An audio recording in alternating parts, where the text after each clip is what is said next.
Bien, comenzamos. Hemos estado hablando un poco o un mucho en esta unidad sobre literatura griega. La sesión anterior tocamos el tema de mitos griegos, que es una cuestión que ustedes también trabajaron y están entregando o reportando en sus actividades. Algunos ya las reportaron desde el fin de semana o la semana pasada. Y bueno, hemos trabajado sobre literatura griega. En ese mismo contexto vamos a continuar por dos temas más y con eso estaríamos concluyendo la unidad. Entonces el tema que hoy nos ocupa es el siguiente. ¿Podemos reír o burlarnos de algo y aprender al mismo tiempo? La pregunta es esta. El cuestionamiento que plantea el tema es si podemos reír y al mismo tiempo aprender, si podemos mofarnos o burlarnos de algo y al mismo tiempo aprender. Les anticipo que sí es posible, se llama aprendizaje lúdico y esta situación se llega a apreciar desde hace muchos años. Es el caso de la exempla en el libro del Buen Amor del Arcipreste de Ita. Para no hacernos muchas bolas, arcipreste es un cargo religioso dentro del cristianismo. Ahorita lo vamos a ver a detalle, pero solamente para el contexto. Y los exempla, pues son los ejemplos, algunas situaciones que se narraban a manera de ejemplos sobre una determinada situación. Dentro de este ejemplo se narra una historia, se contextualiza y se hace una crítica a la sociedad o una crítica a una situación en donde intervienen por lo menos personajes que tienen que ver con el contexto social del momento y esas son las exemplas que vienen en el libro del Buen Amor del Arcipreste de Ita. Arcipreste de Ita es porque en la parroquia de Ita el arcipreste, que era como el párroco responsable o el párroco principal, es el autor que vamos a analizar, ¿sale? Solamente para el contexto. Arcipreste es un cargo religioso y son ejemplos planteados en un libro que se llama el libro del Buen Amor. Y vamos para allá. Para poder iniciar y en el contexto quiero que vean un video que es precisamente un ejemplo del libro del Buen Amor del Arcipreste de Ita. Quiero que vean primero este video, dura 5 minutos y posteriormente ya vamos contextualizando la obra, ¿sale? Entonces comparto el video para que lo vean.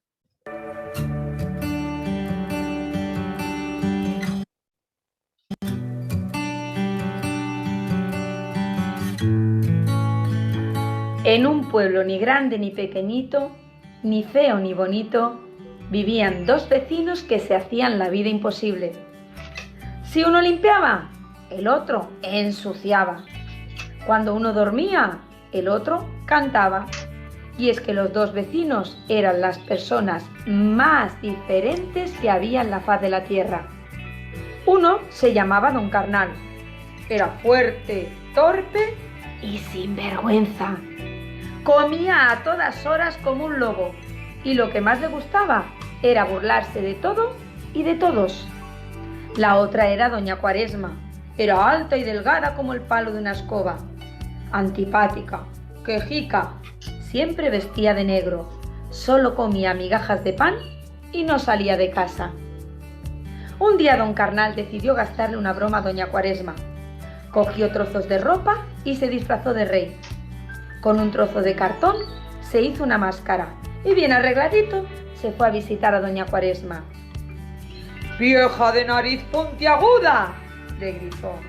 «Soy el rey de la diversión y la locura.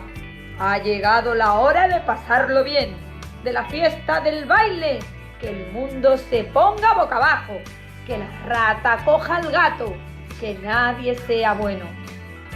Aquella noche en el pueblo se montó un fiestón. Las mesas llenas de carne y bebida, platos llenas de comida y coca crujiente. Todo el mundo se había disfrazado y comía y bebía y comía y bebía sin saber siquiera al lado de quién estaban sentados. Doña Cuaresma, que desde casa lo veía, murmuraba: «Reíd, reíd y comed como animales, que el tiempo de las vacas gordas acabará? Y entonces, ya veremos quién reirá. La fiesta duró días y días. Don Carnal había comido tanto que estaba a punto de explotar. Fue entonces cuando se acordó de doña Cuaresma y fue a su casa a molestarla. ¡Aburrida! ¡Sal de tu agujero! ¡Vente a la fiesta!, gritaba saltando. Pero ya se sabe que no es bueno saltar con la barriga llena, y menos cuando está a punto de explotar. Fue entonces cuando la barriga se removió y un peo enorme se tiró. ¡Patapumba! Al sentir aquel trueno, todo el mundo corría hacia la casa de doña Cuaresma, pero al llegar solo vieron una pequeña columna de humo y un montón de cenizas en la tierra. De don Carnal, ni rastro. Fue entonces cuando doña Cuaresma dijo: Don Carnal ha explotado como un globo inflado.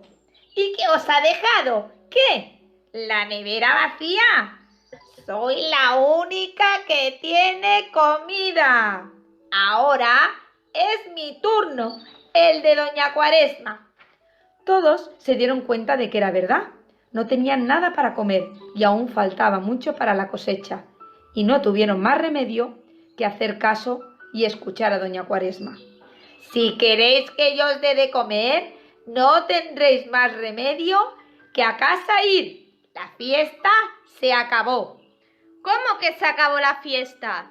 ¿Para siempre? Para siempre.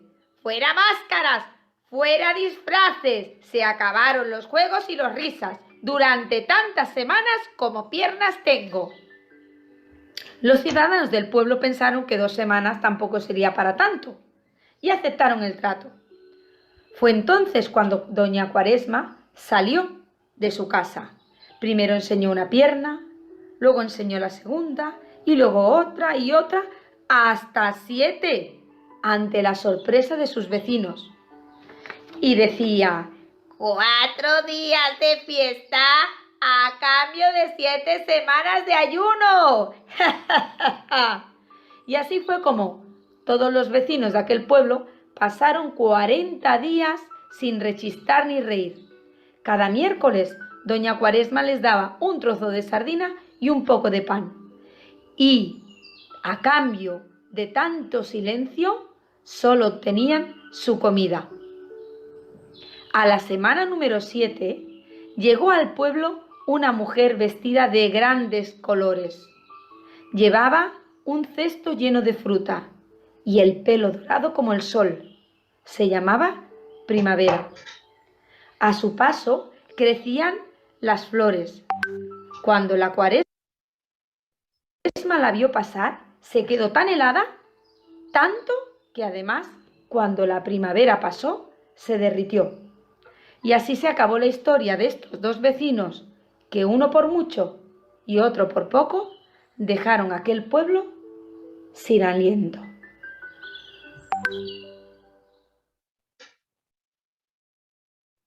Bien, chicos, esta fue la historia. Bueno, es un ejemplo, una breve historia que cuenta el libro que vamos a comentar el día de hoy, solamente para que lo vieran. Si se dan cuenta, tiene un contexto un tanto cómico, es la finalidad.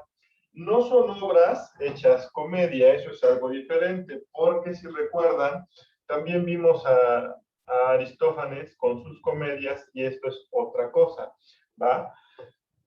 Pero sí tiene un contenido cómico, un contenido gracioso. Como habrán visto, pues la forma en que muere, por ejemplo, Don Carnal, ¿no? Doña Cuaresma también tiene una enseñanza que tiene que ver con egoísmo, que tiene que ver con, diría Juárez, ¿verdad? El respeto al derecho ajeno es la paz, etcétera. Entonces hace alusión a una crítica al contexto social de cómo se comportan unas u otras personas. También realiza una especie de moraleja o enseñanza dentro del contexto de la historia, y además lo cuenta de una forma cómica. Ese es el punto medular que no quiero que pierdan de vista, y ahora sí vamos a analizar un poco más sobre nuestro autor y la obra. Denme un segundo. Bien, vamos a ver primero por qué nuestro autor es llamado el arciprés. ¿Qué es arciprés? En la Edad Media existían dos clases sociales, la nobleza y el vasallaje, nobles o vasallos. Aquí tenemos en la presentación, ¿sale? La nobleza era la clase social alta, ¿estamos de acuerdo? Solamente el título de nobleza, y que eran quienes tomaban decisiones, el título de noble se podía heredar al primer hijo. Es decir, yo tengo 3 hijos, yo tengo un título de nobleza, se lo puedo heredar a mi hijo, al primer hijo. Los otros 2 ya no pueden ser nobles. Por lo tanto, ¿qué les toca? Ser vasallo. Ser vasallo implicaba no tener un estatus dentro de la sociedad en la Edad Media. Por lo tanto, era la clase baja, la clase relegada y reprimida. Un poco chistoso cómo lo manejaban, bueno, así era. Entonces surge una clase intermedia. La clase intermedia es el clérigo. ¿Cuáles son los clérigos? Ojo, y por aquí les puse frailes o religiosos. Los frailes o religiosos, los sacerdotes o curas, es una condición voluntaria y de vocación, es decir, yo me preparo, me mentalizo, me ofrezco para poder servir a la causa religiosa. ¿Cuál es la diferencia con el clérigo? El clérigo era una situación de administrar los 7 sacramentos del cristianismo, el bautismo, confirmación, etcétera, etcétera. Ellos eran una especie de administradores. ¿Cuál era la diferencia? Ok, yo tengo 3 hijos en el ejemplo que puse. El primero es noble porque hereda mi título. Los otros 2, como no pueden heredar mi título de nobleza, que dicen o soy vasallo o me vuelvo clérigo. Por eso es que surge esta especie de estatus social intermedia entre los nobles y los vasallos, que es el clérigo. El clérigo tenía privilegios sobre los vasallos, porque el vasallo era la punta de la cadena, pero no tomaban decisiones ni tenían título de nobleza. Pero ¿cómo accedías al clérigo? Pues era para no ser vasallo, me iba yo a la iglesia, me volvía administrador de los 7 sacramentos y además tenía un salario por apoyar. Digamos que de una forma era un trabajador de la Iglesia Católica que administraba bienes y servicios, dicho de una forma más actual. Entonces, solo para contexto. Ahora bien, por eso es que muchas veces los clérigos no actuaban como los religiosos o los frailes de vocación. ¿Por qué lo comento? Porque nuestro autor fue arciprés, pero él era clérigo, no fraile religioso. ¿Qué era el arciprés? Bueno, dentro de la parroquia, y eso es un contexto que se sigue manejando actualmente, ¿no? Que hay como capillitas y parroquia. Incluso se usa en una burla, ¿no? De cuando hacen referencia que tienes varias parejas, dicen es la parroquia y las capillitas, ¿no? Bueno, así se usaba. En España, de ahí es nuestro autor, y ahorita vamos para allá, había una parroquia y varias capillas. Entonces, como el que estaba como encargado responsable de la parroquia principal, a ese se le llamaba arciprés. Entonces, el arciprés tenía a su cargo la administración de la parroquia y de las otras capillas. ¿Por qué comento lo de los clérigos? Porque ustedes pudieran decir, ¿cómo es que un sacerdote, un fraile, un religioso puede expresarse de esta manera? Pues no porque nuestro autor era clérigo, no fraile, ¿sale? Pero era arciprés porque estaba como responsable de la parroquia principal de Ita. Ita está en España. Entonces, bien, ahora sí, Juan Ruiz es el nombre del arcipreste de Ita, y el arcipreste es porque estaba como responsable de la parroquia de Ita. Ita es un lugar que se encuentra en España, y vamos a ver sobre el autor rápidamente porque no hay gran cosa sobre el autor. ¿Por qué? Pues no existe ningún documento que nos pueda dar indicios sobre su vida, excepto que Fue poeta, escritor, clérigo y arcipreste español. Nació en Alcalá por ahí de 1283, fecha tampoco confirmada, y probablemente muere por ahí de 1350, quizá antes, porque los indicios que se encuentran en torno a es que ya había un arcipreste Nita para esas fechas, por lo tanto asumen que él ya no estaba, ya que el cargo de arcipreste era vitalicio. Entonces, por eso es que se puede deducir aproximadamente la fecha de su muerte. Ahora bien, respecto a su obra, tiene una sola obra. Juan Ruiz solamente escribió El libro del buen amor. El libro del buen amor fue escrito entre 1330 y 1343. Estuvo en la cárcel. Él nació en Alcalá, igual que Miguel de Cervantes, si recuerdan en esa sesión que hablamos. Entonces, él también estuvo en la cárcel, igual que su paisano. Y también escribió durante su estancia en la cárcel el libro del buen amor. Ahora bien, solamente hay una sola obra. En estos tiempos no era la forma de escritura como la conocemos actualmente, que no, un autor si le echa ganas en 6 meses puede hacer una segunda parte de su libro, no. Porque ahora dices, me voy a aventar la trilogía, entonces hago esta parte y esta parte, como los libros de Harry Potter, por ejemplo, ¿no? Y dedico un tema para cada libro, no necesariamente tiene que ser ficción, cualquier tipo de libro o literatura. No, en ese tiempo no, era como más bien una compilación durante toda tu vida de situaciones que escribías, y esa compilación que ibas guardando era una obra muy extensa. Por eso es que era más o menos usual que los escritores tuvieran 1 o 2 obras nada más. Hablando de libros, en este caso hablamos de un libro muy, muy extenso. En el caso de las obras teatrales y demás, como lo que hemos visto en sesiones anteriores, bueno, pues son situaciones un poco más cortas, pero aquí obedecía a una producción, porque se escribía el guión para ser representado, ¿no? En este caso no, solamente tiene una obra, El libro del buen amor, que se supone que es una autobiografía. Él narra en primera persona como si estuviera narrando relatos que le acontecieron en su vida, pero es una autografía ficticia, es decir, una cuestión que él inventó y narró en primera persona como si lo hubiera vivido. Ahora bien, hay también situaciones narradas en su obra que nos llevan a pensar que el arcipreste de Ita sí vivió algunas de las historias de amor que narra en su libro, pero las modificó, las adecuó, les puso más de su cosecha, como decimos coloquialmente. ¿Sale? Entonces, bueno, esto para el contexto de Juan Ruiz, que es el autor. ¿Qué es el libro del buen amor? El libro del buen amor es considerado, o es llamado así, porque maneja varios tintes, el tinte religioso por un lado, el tinte erótico por el otro, y hace como un mix de lo que es el amor. Por un lado está el buen amor, que es el amor a Dios, y eso se equivale a un buen amor, o un amor sano, y por otro lado el amor lascivo, que es un loco amor, un amor imprudente, un amor insaciable y pasional, etcétera, etcétera. Todo esto, todo gira en torno a esto, y me atrevería a decir que se inclina un poco más por el lado pasional. Ahorita lo vamos a ver. Bien, ¿cuáles son algunos elementos del libro del buen amor?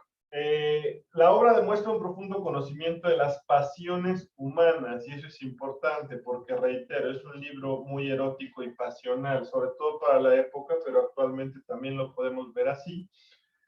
Pero dice que contiene un balance entre la delicadeza y la desvergüenza, es decir, entre un amor sano y un amor desmedido o pasional. Por eso dice que muestra un profundo conocimiento de las pasiones humanas. Bien, el libro se basa en la ideología religiosa de la época, por lo que respecta al buen amor, pero también por lo que respecta a las pasiones humanas o al contenido sexual del libro. ¿Por qué? Se considera que la Biblia, en su escrito original en hebreo, no ve mal la parte de la sexualidad o el sexo entre hombres y mujeres. No lo condena ni lo ve mal. Se dice, y respetando cualquier creencia religiosa de todos ustedes, se los digo como un contexto literario y nada más. Se dice que la Biblia, en su escrito original, ve bien o ve como algo normal el sexo entre hombres y mujeres. Al hacer la traducción, quienes lideraban los movimientos cristianos de la época cuando hacen las traducciones, ¿no? La más conocida, tal vez, si ustedes la han escuchado, es la Reina Valera, en diferentes años. Bueno, cuando se hacen esas traducciones, se realizan adecuaciones para no validar, de alguna forma, este loco amor. Yo se los doy como un contexto literario nada más, y digo, el libro se basa en la ideología religiosa de la época por dos cosas: el buen amor equiparado al amor de Dios y el amor pasional, tomando en consideración que la Biblia en sus escritos originales no lo veía mal, ¿vale? Nada más para contexto. Ahora bien, la intención del autor es evitar el loco amor en el que se basan las pasiones, la parte carnal, la parte humana, y tiene que ver un poco con Don Carnal, ¿no? La parte humana, la parte voraz, la parte pasional, la parte de pecado, lo que no me edifica, pero me gusta y por eso lo hago. La carne, así se llama, ¿no? La parte carnal. Y promueve el buen amor, el que respeta las convenciones morales, es decir, el amor noble, el amor equiparable al amor de Dios, pero también el amor de pareja sano, respetando convenciones morales. Es decir, pasional contra moral, amor de Dios contra amor carnal.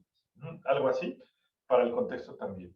Bien, entonces, esos son algunos elementos del libro. Ahora, algunas características del libro.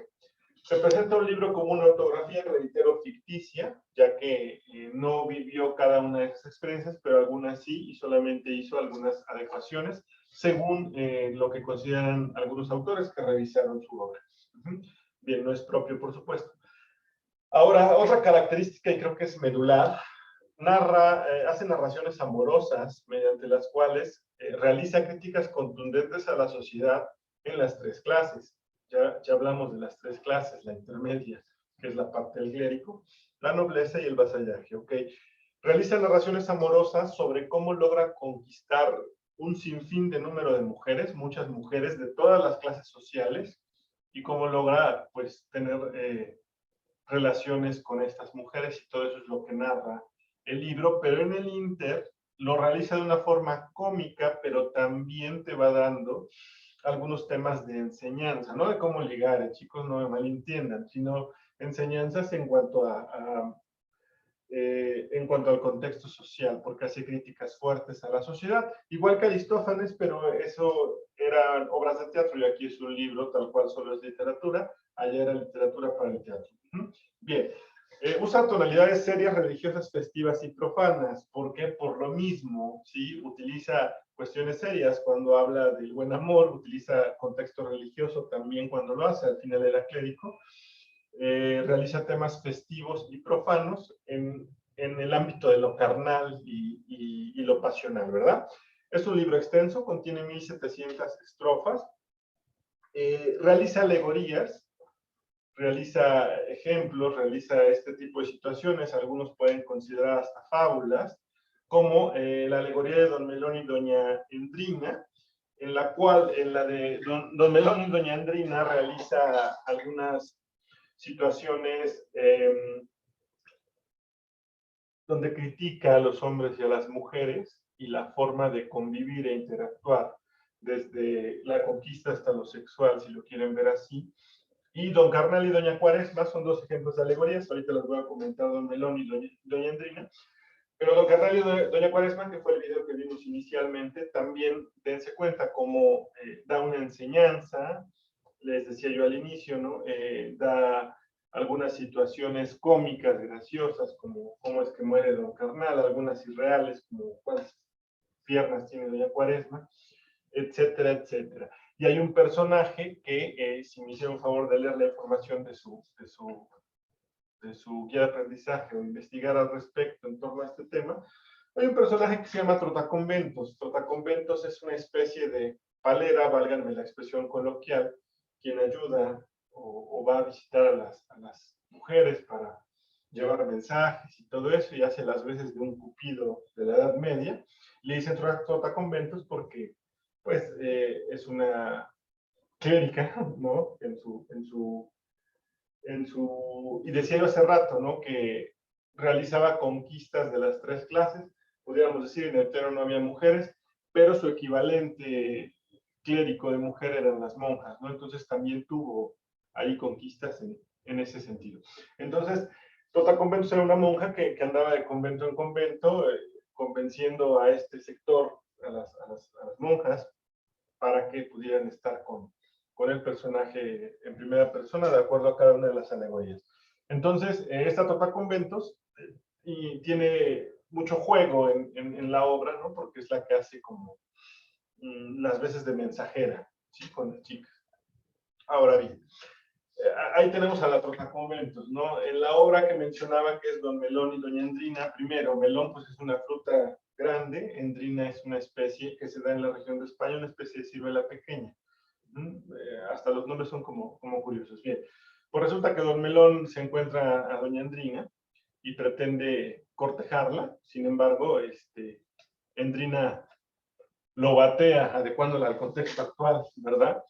Entonces, Don Melón va a pedirle a Trotaconventos que le ayude a cortejarla. Entonces, Trotaconventos primero va a buscar a Endrina y le pide que pues trata de persuadirla. En un principio no lo logra, no le valen los argumentos, porque Endrina le dice que tiene poco tiempo de haber enviudado y entonces cómo es posible que pudiera estar con otro hombre cuando recién enviudó, creo que un año si no mal recuerdo, pero era reciente esta situación.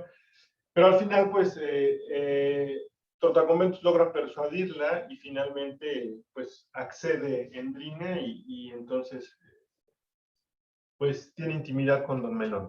Posteriormente a ello, Endrina, y esa es la parte a lo mejor inmoral, pero posteriormente Endrina se siente como culpable por la situación con Don Melón, y entonces, de alguna forma, logra remediar su culpa, por decirlo de alguna forma burda, casándose con Don Melón, ¿no? Entonces, esta es otra de las alegorías para el contexto, y bueno, aquí podemos ver entonces que el libro, a través de estas historias, va platicando cosas graciosas, muy erótico, reitero, pero en el camino nos va dejando enseñanzas en cada una de las historias.